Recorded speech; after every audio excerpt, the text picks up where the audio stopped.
This is Larry Bonerato from LarryOnLearning.com, and this is your Morning Minute.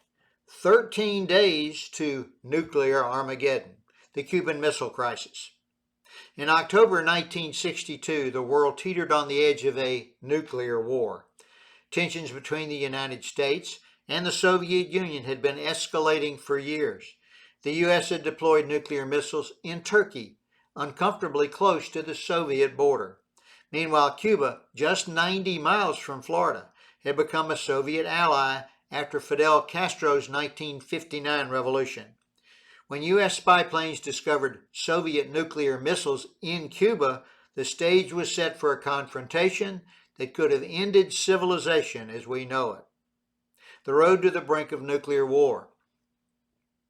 From October 16 to 28, 1962, President John F. Kennedy and his advisors wrestled with how to respond. A full-scale invasion of Cuba or airstrikes risked immediate war with the Soviets. Ignoring the threat was not an option. Instead, Kennedy ordered a naval quarantine, that is a limited blockade, preventing further missile shipments. As tensions mounted, a U.S. spy plane, a U-2, was shot down over Cuba, pushing both nations dangerously close to war. Back-channel negotiations became critical. Soviet leader Nikita Khrushchev sent two messages, one offering to remove missiles in exchange for a U.S. pledge not to invade Cuba, and another more aggressive demand to also remove U.S. missiles from Turkey.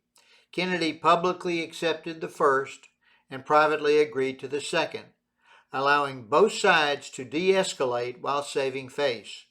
On October 28, the crisis ended, with the missiles being withdrawn. There are lessons here in leadership and strategy. The Cuban Missile Crisis remains a masterclass in crisis leadership. Kennedy's decision to use a measured, flexible approach, combining military readiness with diplomacy, prevented catastrophe. He listened to multiple perspectives, avoided knee-jerk reactions, and understood the importance of allowing his opponent a way to retreat without humiliation. This event underscores the value of being calm under pressure, the necessity of direct communication, and the importance of strategic thinking in high-stakes situations. Whether in global politics or business leadership, the ability to balance assertiveness with diplomacy can mean the difference between disaster and resolution. Final thought. The Cuban Missile Crisis serves as a stark reminder that peace is best achieved through strength. A leader must be strong enough to win should war become necessary, yet wise enough to avoid conflict when possible. Kennedy's approach, standing firm while allowing both sides to claim victory, averted catastrophe.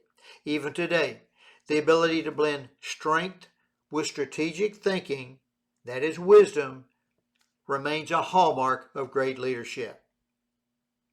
13 days to nuclear Armageddon, and that is today's Morning Minute.